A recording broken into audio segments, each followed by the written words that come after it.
Oh, manifestasi cinta pada Rasulullah itu 4. Yang pertama qanaah, merasa cukup. Jadi, orang yang merasa cukup itu kan selesai sudah. Dia tidak menuntut macam-macam. Dia sadar, yo ini jatahku yang diberikan oleh Allah. Ini kata Syekh Ibnu Athaillah. Jadi ini ciri-ciri bahwa kita sudah cinta Rasulullah itu kita punya karakter qanaah. Yang kedua zuhud, tidak tamak terhadap dunia. Karena secara umum tuntunannya Rasulullah itu ya perjalanan hidup ini menuju akhirat. Yang hakiki itu akhirat. Maka jangan sampai jatuh cinta pada dunia. Nah, kemarin ada yang tanya ke saya, Pak, waktu sesi asketis itu, kan itu ada materi zuhud. Pak, kalau saya zuhudnya besok saja lah, Pak, kalau sudah sukses, sudah kaya, sudah segalanya terpenuhi, baru saya zuhud. Apa jaminannya? Waktumu masih banyak. Di latihanlah zuhud. Zuhud itu bukan berarti kamu tidak kerja, tidak ngapa-ngapain, tidak. Latihlah batinmu untuk tidak terikat dan jatuh cinta dengan dunia. Mungkin diawali dari latihlah dirimu biar kuat. Kalau kehilangan apapun yang duniawi, asalkan tidak kehilangan Allah.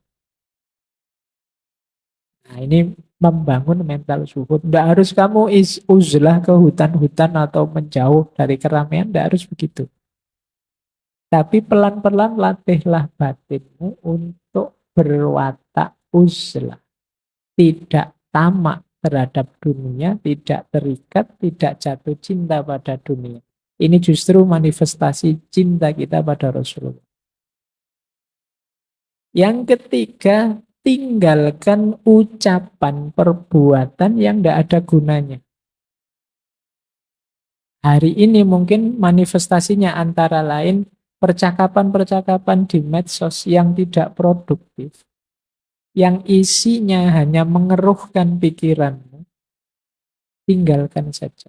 Kata Nabi, min khairi islamil mar'i tarkuhu ma la ya'.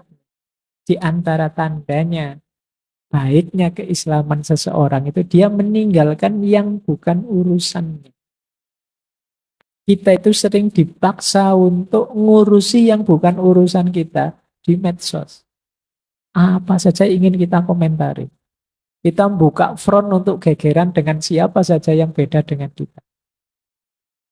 Buahnya tidak ada selain perpecahan, nambah musuh. Setiap kali buka Twitter nambah musuh. Setiap kali buka Twitter, buka Instagram nambah musuh.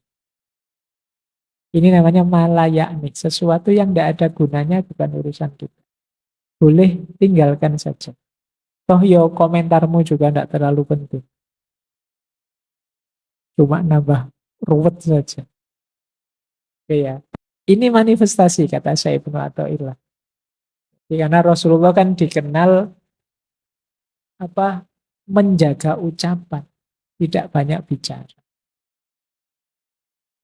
Kan di antara cirinya makana yu'minu billahi wal yaumil akhir fal yakul khairon aw liyasmut. Keimananmu dipertanyakan kalau kamu tidak mampu berkata-kata yang baik atau diam.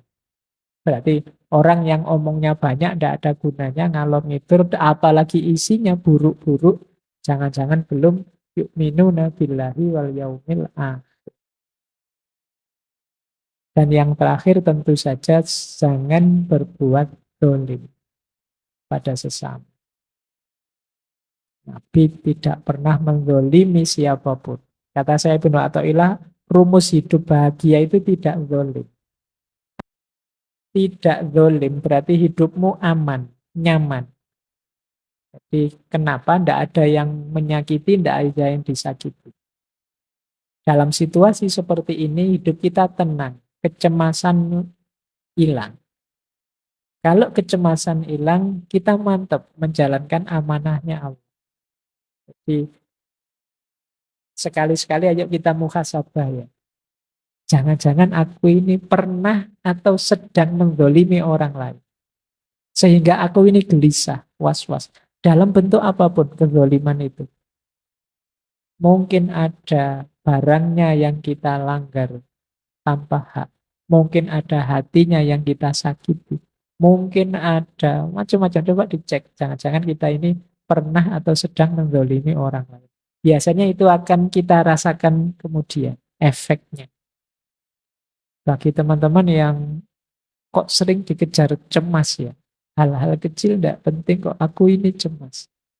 Kemungkinan kalau versi rumusnya saya benar atau lainnya ya mungkin jangan-jangan memang ada kezaliman yang kita lakukan. Entah pada siapa, tentang apa, atau jangan-jangan pada diri kita sendiri. Ya, nanti ini tema ini beberapa kali saya bahas di tema-tema self-love dan lain sebagainya. Oke, jadi ini tambahan dari tadi ya. Kalau tadi kan ada itu ikut sunnah dan lain sebagainya, nah ini tambahannya. Jadi orang yang mencintai Rasulullah itu qanaah, zuhud, hanya yang penting dan yang baik yang dikatakan dan yang dilakukan serta tidak boleh. Itu ciri-cirinya pecintanya Rasulullah. Tanda-tanda cinta pada Rasulullah. Kata beliau yang pertama tentu saja meneladani Rasulullah dalam kondisi sulit maupun mudah, dalam situasi senang maupun susah. Tidak nyari enak-enaknya saja, tapi kalau kebetulan kok enak ya alhamdulillah.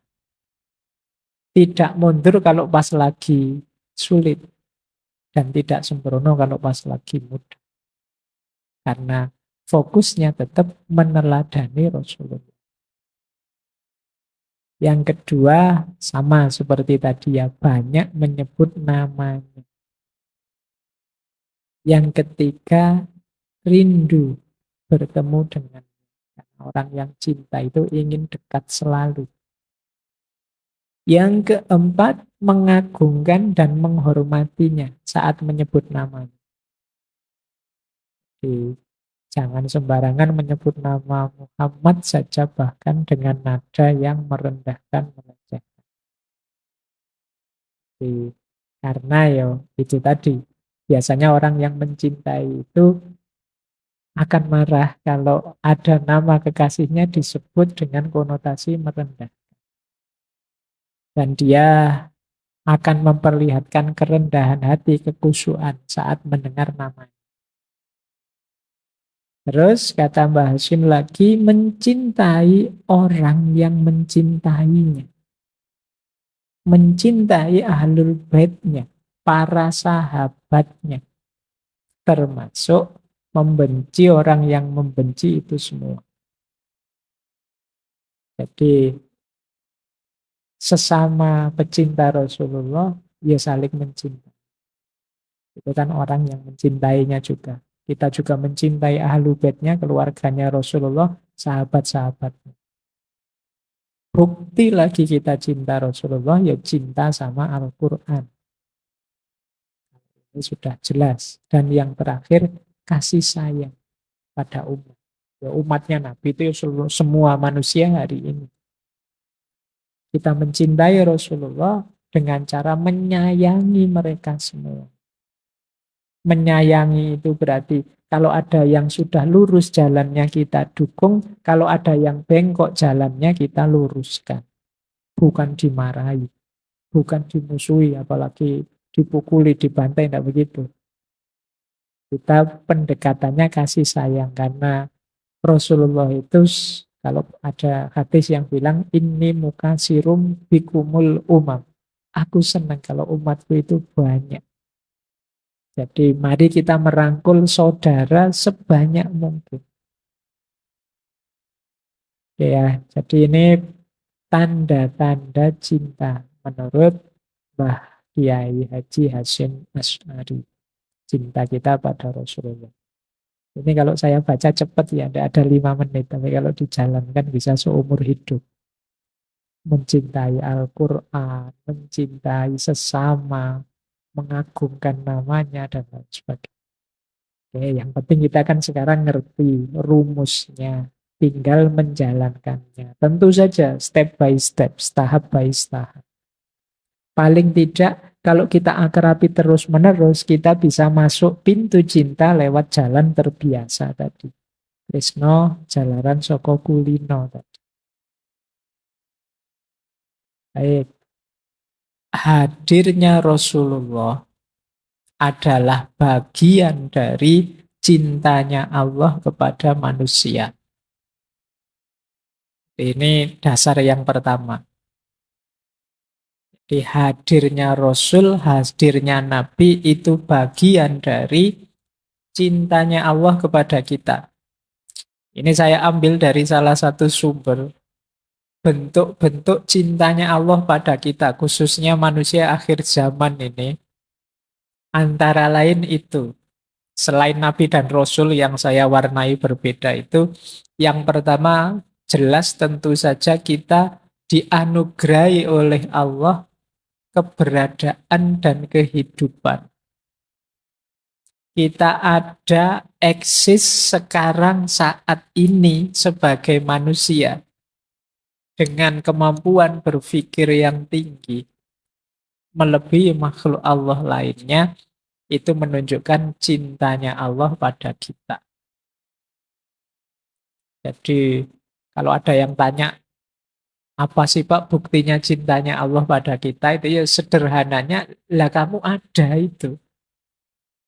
Anugerah paling besar dari Allah. Itu pun ada yang kedua. Apa? Kita tidak sekedar dibuat ada, tapi diistimewakan oleh Allah. Kalau bahasanya Al-Quran, walakot karomna bani Adam. Kita ini kan anak cucunya Nabi Adam yang dimuliakan oleh Allah. Allah sendiri yang bilang, sungguh telah kami muliakan Bani Adam. Banyak fasilitas-fasilitas kemuliaan yang diberikan oleh Allah pada kita.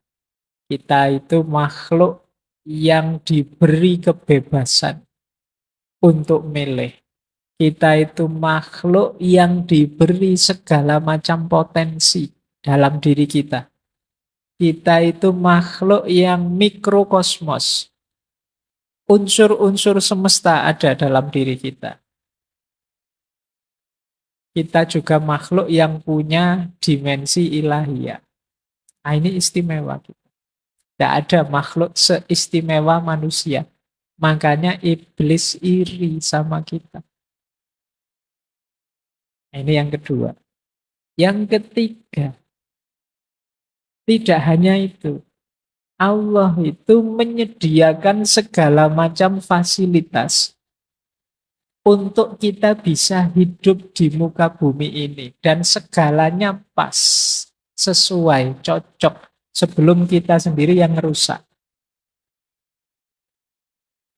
Suhu udara, iklim, tekanan udara, jaraknya matahari dari bumi, dan lain sebagainya itu pas. Kok kita dulu diturunkan di planet Pluto yang paling kecil, mungkin kita sudah tawuran, desekan, karena planetnya kecil. Atau di planet yang paling dekat dengan matahari, mungkin kita sudah gosong semua. Pas kita itu ada di bumi, planet yang indah, hijau, untuk kita hidupi. Oh, itu tidak mungkin kebetulan. Kemudian itu pun Allah ingin kita itu bahagia, lurus jalannya, dan kembali lagi pada Allah sesuai yang diinginkannya. Maka Allah menurunkan kitab suci. Padahal kita sudah diberi akal, tapi betapa sayangnya Allah pada kita, diturunkanlah kitab suci. Itu pun Allah masih, jangan-jangan nanti kitab suci tidak dibaca, tidak dipedomani, kayak mahasiswa itu loh, sudah ditulis referensinya ini, masih tidak dibaca. Kadang-kadang dosennya memfotokopikan ini ya, tolong difotokopi, dibagikan, itu pun tidak dibaca. Nah, mungkin Allah ngerti, wah, menungso tidak jauh-jauh dari mahasiswa ini mesti. Sudah ada Al-Quran, sudah ada kitab suci, yo membacanya males, apalagi memedominya. Sudahlah, langsung dikasih penuntun. Namanya Nabi atau Rasul. Oh, ini Betapa sayangnya Allah sama kita. Nah, ada lagi beberapa yang lain. Ini kalau dijelaskan satu-satu panjang. Ada juga rezeki, itu pasti ya. Kemudian luasnya ampunan. Iblis salah langsung dihukum. Tapi kita yang akhir zaman ini dibuka lebar-lebar terus-menerus ampunannya Allah. Masih ada kesempatan loh, ayo tobat. Kita ini bolak-balik bilang, ini akhir zaman loh, ini akhir zaman loh. Tapi tidak pernah tergerak hati kita. Loh kalau akhir zaman, mau cepet-cepet tobat, minta ampun sama Allah. Kita kan rame akhir zaman itu kan cuma pingin rame di medsos saja atau pingin bikin konten apa. Inilah ciri-ciri zaman sudah akhir mungkin. Tapi terus apa yang harus kita lakukan kalau memang ini zaman sudah akhir? Jangan lupa selama bel belum berbunyi, ampunannya Allah masih terbuka. Nah, ini istimewa kita. Allah tidak menyegerakan siksanya. Makanya Allah menunda hukuman. Siapa tahu nanti tobat. Siapa tahu nanti insaf. Siapa tahu nanti minta ampun. Maka tidak langsung dihukum. Beberapa umat terdahulu ada yang oleh Allah langsung diingatkan dengan cara dihukum. Tapi di kita tidak. Kita diistimewakan hari ini antara lain dengan Allah menunda hukuman. Kemudian melipat gandakan pahala. Oh ini Allah kan ya sangat sayang dengan kita, maka kadang amal kecil saja pahalanya bisa luar biasa. Jadi ini untuk menarik kita agar suka dengan jalan kebenaran, jalan kebaikan. Maka oleh Allah dipromosikan kebenaran dan kebaikan itu dengan pahala yang berlipat ganda. Padahal itu sebenarnya yang butuh itu kita. Untuk melatih jiwa berbagi dengan sesama, Allah menjanjikan barang siapa bersedekah membantu saudaranya, pahalanya 700 kali lipat misalnya. Loh, ini kan untuk menarik kita ke sana. Sebenarnya hidup dengan kesadaran berbagi itu kebutuhan kita. Bayangkan kalau manusia itu egois, tidak ada yang mau saling membantu. Tidak ada yang mau meringankan tangannya, saling menolong sesamanya. Hidup ini akan berat sekali. Tidak hanya yang kaya pada yang miskin. Kalau orang miskin juga tidak mau bantu yang kaya, tidak ada yang mau disuruh kerja, motong rumput, tidak ada yang mau disuruh jadi juru masak, tidak ada. Ya pontang-panting juga yang kaya. Kesadaran saling berbagi, saling membantu, saling menolong, itu kan kebutuhan kemanusiaan. Allah tahu kita sangat memerlukan itu, maka kita diberi tawaran, kita dipromosikan, yuk melakukan itu, ada berlipat-lipat pahala untuk itu. Itu sebenarnya untuk kita tertarik ke sana. Itu kayak kalian punya adik atau punya anak kecil yang disuruh belajar, terus kalau kamu rajin belajar nanti ranking 1 tak beliin HP baru. Nah, itu kan tertarik kan adikmu untuk belajar serius.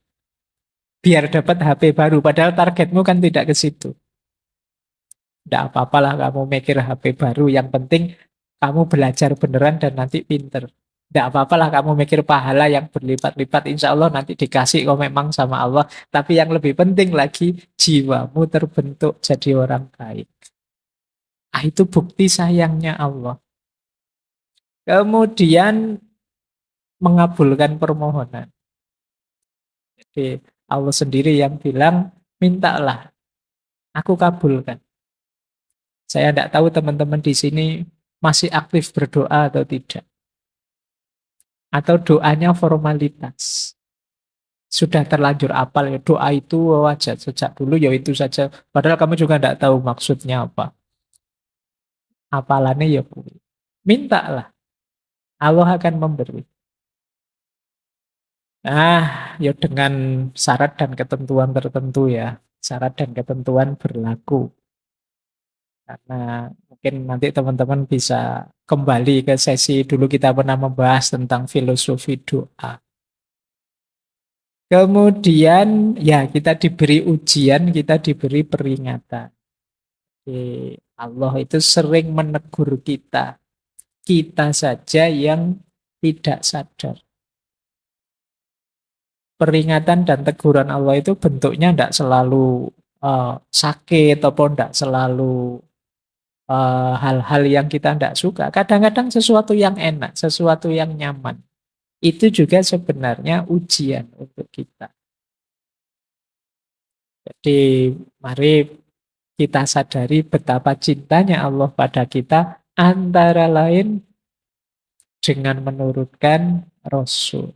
Jadi ini frame pertama ya, kita pahami hadirnya Rasulullah yang harus kita cintai itu sebagai bagian dari cintanya Allah pada manusia. Nah, ini ada kalimat yang menarik dari Hafidz Ibnu Hajar. Kata beliau, tanda-tanda cinta Rasulullah itu apabila seseorang diberi pilihan kehilangan barang berharga miliknya, tapi tidak bisa bertemu Nabi, maka tidak bertemu Nabi itu lebih berat baginya dibandingkan kehilangan barang-barang berharga miliknya. Hal itu terjadi karena telah tertanam dalam dirinya cinta pada Rasulullah. Sebaliknya, orang yang tidak memiliki sifat tersebut maka tidak mungkin memilihnya.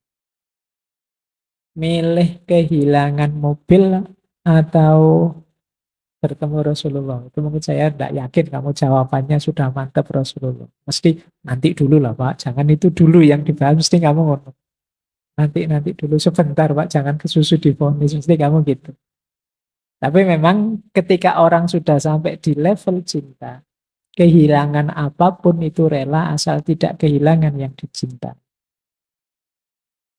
Ya cerita Zulaikha dan Yusuf tadi kan jelas bagaimana seorang putri, istri bangsawan, kaya raya, apa saja dimiliki, begitu habisnya dia karena cinta. Semuanya rela hilang demi yang dicintai.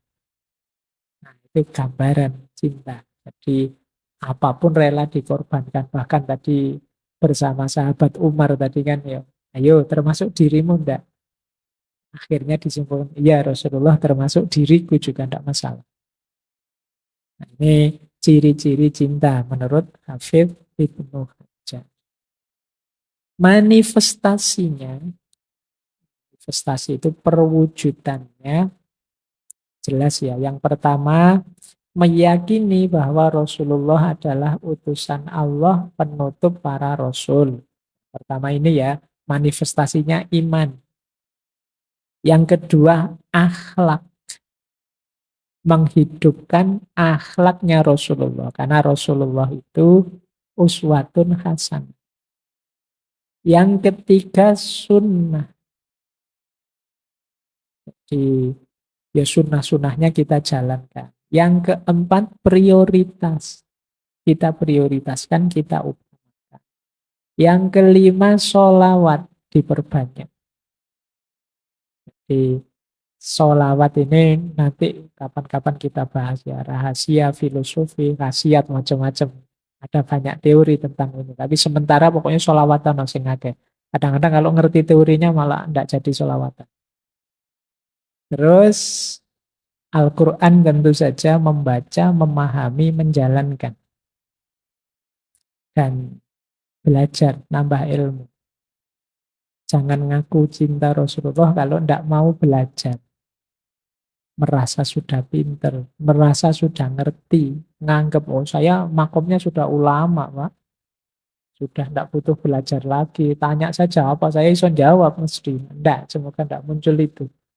Kalau mencintai Rasulullah, ya cinta ilmu, siap belajar. Termasuk mencintai yang dicintai Rasulullah.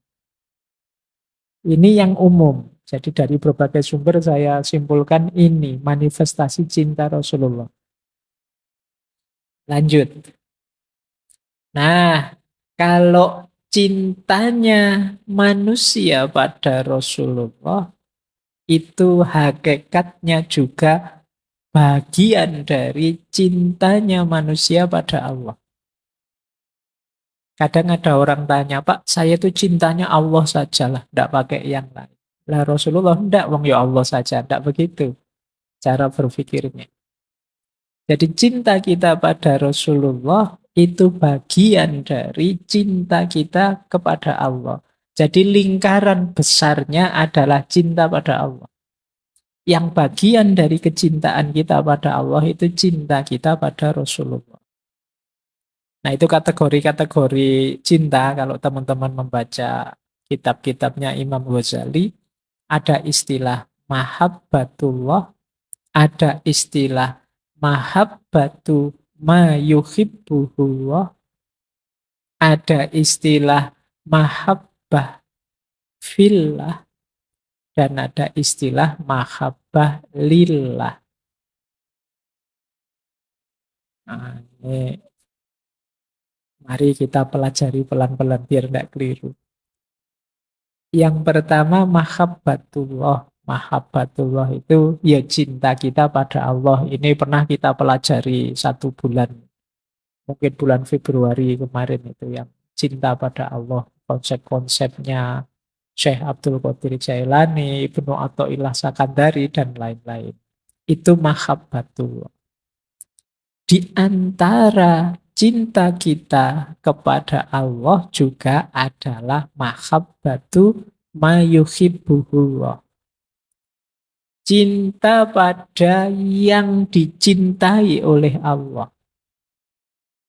Pak, saya cinta Allah saja, tidak cinta yang lain-lain. Harusnya tidak begitu. Saya cinta Allah dan semua yang dicintai oleh Allah, saya juga cinta. Termasuk Rasulullah.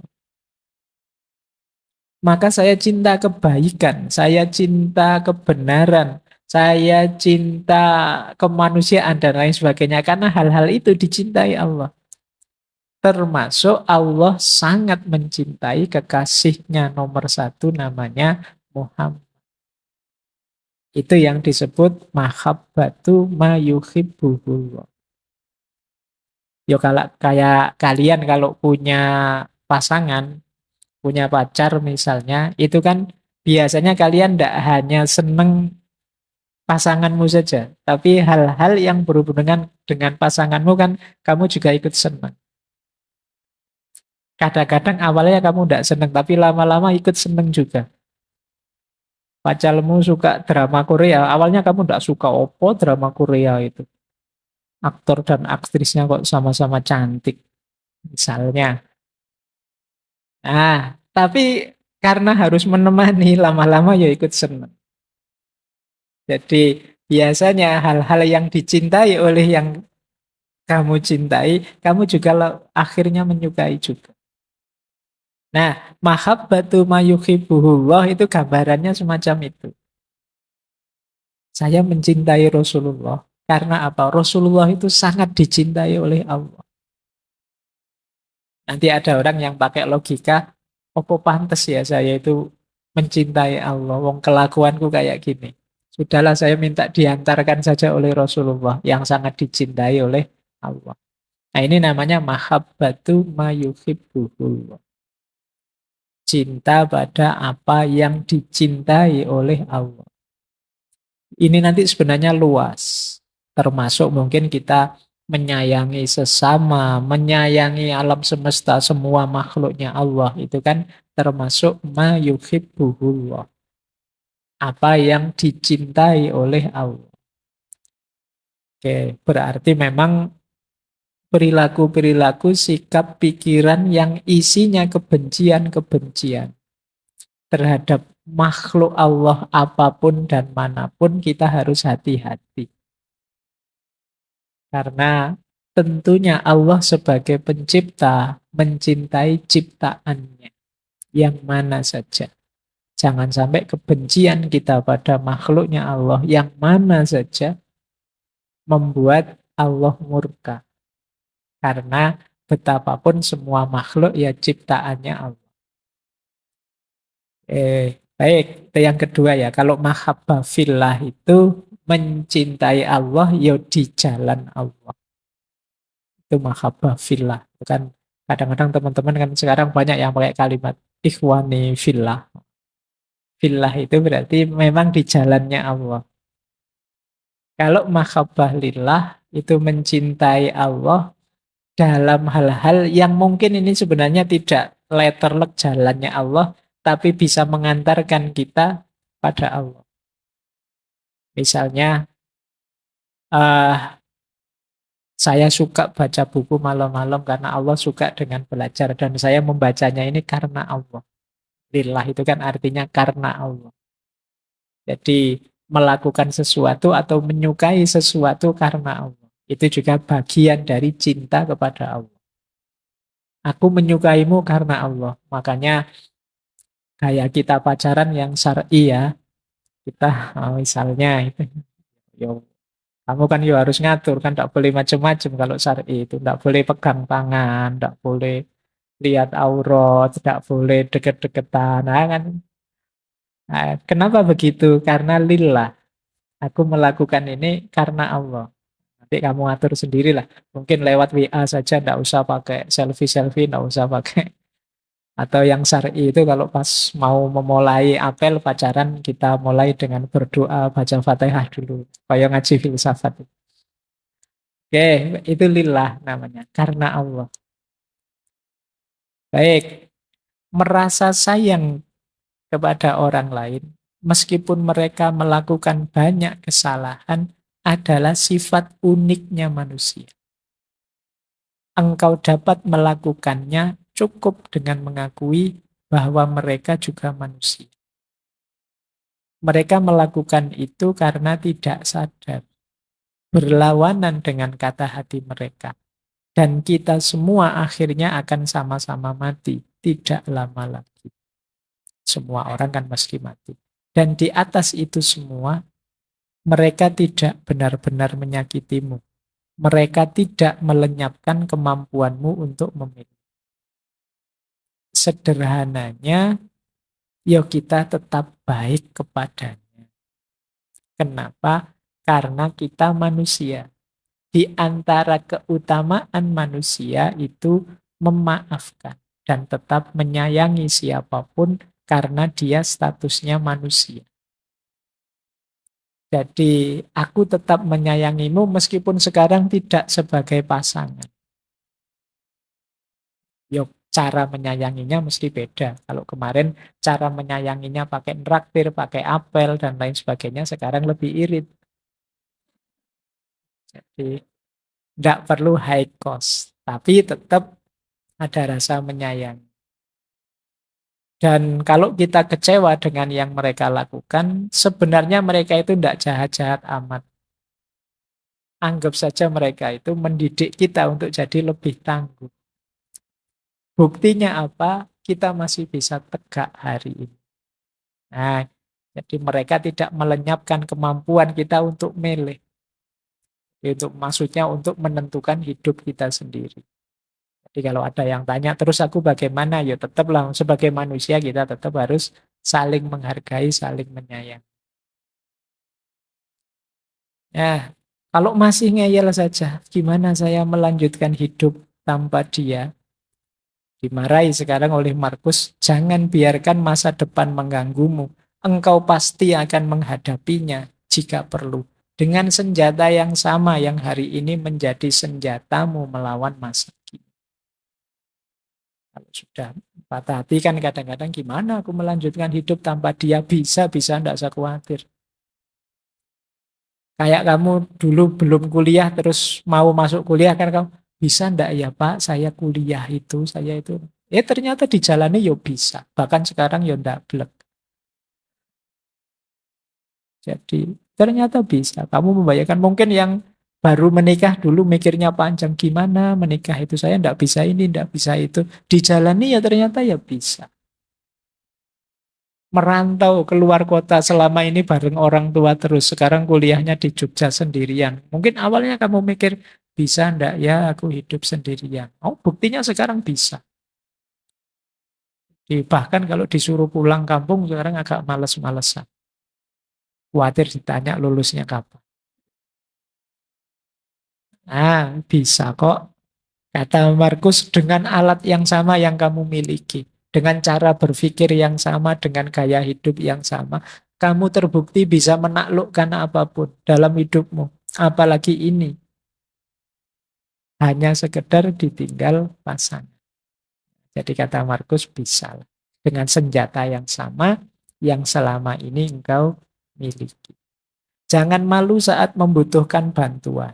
Engkau memiliki kewajiban untuk dipenuhi seperti seorang prajurit di tembok pertempuran. Jadi bagaimana jika engkau terluka dan tidak bisa memanjat tanpa bantuan prajurit yang lain? Manfaatkanlah teman sekelilingmu, orang-orang yang mencintaimu di sekelilingmu sebagai sandaran. Tidak masalah. Jangan malu, jangan gengsi. Patah hati bukan aib, bukan dosa, tidak apa-apa. Biasa saja. Itulah dinamikanya orang hidup, kan memahaminya begitu. Hidup itu naik turun seperti itu. Terus, nah ini lanjutannya. Ini kalau masih tidak sembuh-sembuh, sakit hatinya. Kenapa kok sakit sekali? Nah itu terus disindir oleh Marcus Aurelius. Saat engkau tersiksa oleh sesuatu dari luar dirimu, rasa sakit itu sebenarnya bukan dari sesuatu itu sendiri, namun dari anggapanmu terhadapnya. Dan engkau memiliki kekuatan untuk mencabutnya kapanpun engkau mau. Tolaklah rasa sakit itu dan rasa sakit itu akan lenyap. Dimarahi sekarang sama Marcus Aurelius. Kok kamu mau bersakit-sakit lama? Sakit atau tidak sakit itu kan tergantung dirimu. Apalagi sakit hati, bukan sakit fisik. Itu kuncinya ada di kita. Ada teman yang secara sengaja ngomong nyelekit biar kita tersinggung. Itu tersinggung atau tidak, itu kan bisa kita atur. Loh, kamu melecehkan aku ya? Adalah aku tidak tersinggung. Oh itu tambah mangkel itu yang melecehkan. Kenapa? Sakit dan tidak sakit ada dalam diri kita. Kita terima atau tidak. Kalau tidak kita terima ya sudah. Beres. Jadi kalau kamu bilang, wah kok rasanya sesakit ini? Ya sudah, kamu singkirkan rasa sakit itu. Kamu bergeraklah maju lagi, move on lagi. Jadi kalau ada yang mengeluh begitu, dalilnya pakai Marcus Aurelius. Sakit sekali tapi Pak rasanya ya enggak apa-apa. Atau mengeluhkan pasanganmu. Kenapa kok dia jahat sekali? Kok dia mengingkari janjinya? Kok dia setega itu dan seterusnya? Lagi-lagi dibantu Markus untuk menjawabnya. Saat engkau sedang melawan orang yang tidak tahu malu, tanyakan pada dirimu hal ini. Apakah mungkin di dunia ini bersih dari tindakan tidak tahu malu? Ya tidak. Maka jangan mengharapkan sesuatu yang tidak mungkin. Selalu ada orang yang tidak punya malu di dunia dan orang ini adalah salah satunya. Itu untuk menenteramkanmu ya. Jadi hal yang sama lakukanlah untuk orang yang jahat. Orang yang tidak dapat dipercaya atau orang yang rendah moralnya. Mengingat bahwa di seluruh dunia ini pasti ada beda-beda kelas moralnya manusia, akan lebih membuatmu toleran terhadap penghuni. Jadi kalau kamu merasa dia kok jahat sekali padaku, dia kok begitu teganya padaku, kamu sadarilah, oh iya ya memang manusia itu yang macam-macam. Memang ada yang tipe kayak dia itu. Itu akan lebih menenteramkan. Jadi tidak mungkin di dunia ini orangnya tulus, semua orangnya baik, semua selalu ada orang-orang tertentu yang jahat, yang buruk, yang tidak tahu malu, dan lain sebagainya. Ini lebih menenangkan kita. Jadi kadang-kadang kan kita protes, Pak kamu bisa jahat padaku. Oh, ya memang mungkin dia tipe yang begitu. Jawabannya kalau ada yang tanya, kenapa kok dia jahat sekali?